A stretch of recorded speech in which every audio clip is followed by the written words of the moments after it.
When God wants to promote you, he puts someone in your life. When devil wants to destroy you, he places his own person close to you. God knew it that you don't just need him alone. You also need other human beings to survive, to have your emotional needs met.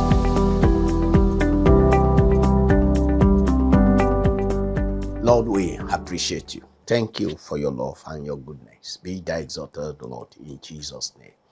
Lord, open our ears, open our hearts, send your word, transform our lives. Thank you because you have done it. In Jesus' name we pray.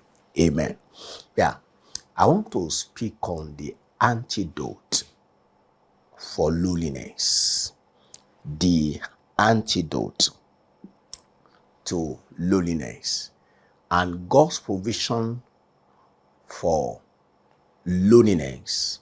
They are two-dimensional relationship. Actually, it's basically a relationship. First is the vertical relationship, you and the Lord. Then the horizontal relationship, you and fellow human being. Now, the first provision of heaven is that God actually wants to become your father. That's the first issue that I address in this series, that the first trouble of humanity is the trouble of godlessness. Now, you must have God as your father. And God really wants to be your father. And he actually is your father by creation. Now, by redemption too, Jesus Christ has did the work for us on the cross. He died for us, just for us to come into the experience of being regenerated, and we become God's children. Now that you have the Lord Jesus Christ as the Lord of your life and the Savior of your life, you have God as your Father. And that is enough in the area of the vertical. Now, the second aspect of it is the horizontal relationship. You need fellow human beings. Yeah, we need fellow human beings to have our emotional needs met. Yeah, we don't just need God. God alone is not sufficient when it comes to the trouble of human needs. Yeah, please, I beg your pardon. Don't misunderstand me. I'm not saying God is not sufficient. God is sufficient. What I'm saying is that you still need human beings. Yeah, you need God to be the father of your spirit and to keep your company always, because God said, I will not leave you and I will not forsake you. That is enough. That is enough for all of us. Hebrews 13:5 say, I will not leave you and I will not forsake you. Having God's presence always with you is a provision, is an antidote to loneliness. But on the other side of we desiring to be loved and to love and to have our human needs met, we need also human being. And that will lead us to understanding relationship. How do we relate with our fellow human being? I would love to read Ecclesiastes chapter 4 just to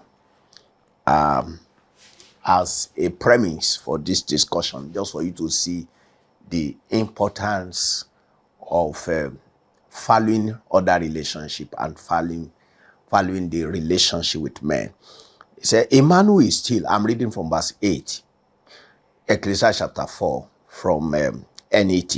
A man who is all alone with no companion, he has no children, no siblings, yet there is no end to all his toil, and he is never satisfied with riches. He laments, for whom am I toiling and depriving myself of pleasure? This also is futile and a burdensome task. Two people are better than one because they can reap more benefit from their labor. Two people, look at God now. Two people, God knew it that you don't just need him alone. You also need other human beings to survive, to have your emotional needs met. Two people are better than one because they can reap more benefit from their labor. For if they fall, one will help his companion up, but pity the person who falls down and has no one to help him up. Furthermore, if two lie down together, they can keep each other warm. But how can one person keep warm by himself? Verse 12. Although an assailant may overpower one person, two can withstand him. Moreover, a three-stranded cord is not quickly broken. May the Lord bless the reading and the hearing of his word in our hearts in the name of Jesus Christ. Now, I want you to understand the facts of human relationship with other people. When God wants to promote you, he puts someone in your life. When devil wants to destroy you, he places his own person close to you. So there are 4 kinds of people Satan will use to distract you, to demoralize you, and also to discourage you. You must know this. You must know this. It's just a spiritual fact that when God wants to promote you as a person, what he does is that he puts someone into your life. And devil also, when he wants to destroy you, what he does is that he places his own person to be closer to you. And how he does that, he has 4 kinds of people. And you have to note this. There are 4 kinds of people that Satan will use to distract you, to demoralize you, and also to discourage you. Number 1, those who do not really accept your assignment. Secondly, those who do not really respect, they do not truly respect your assignment. And thirdly, those who will not protect your assignment. Delilah sought to destroy Samson. He was not interested in Samson's life. His major aim, devil posted Delilah into the life of Samson just to destroy his assignment. Then fourthly, those who do not expect you to really achieve your assignment. Eliab's reaction to David's move when David was desiring to, fight Goliath. So in 1 Samuel 17:28, Eliab was saying, what's the meaning of that? You want to prove a point that you are somebody special here. So you cannot succeed alone. So you need to have correct and healthy relationships. So you cannot succeed alone. You must know this. So once I've told you that you have to be careful of satanic people that devil might want to post into your life to destroy, might want to post into your life to destroy you. So also you must be aware of this fact also that you cannot succeed alone. So now let me tell you 7 facts in considering that you need to consider in evaluating your relationship. Number 1 is that your friends affect your future. Your friends affect your future.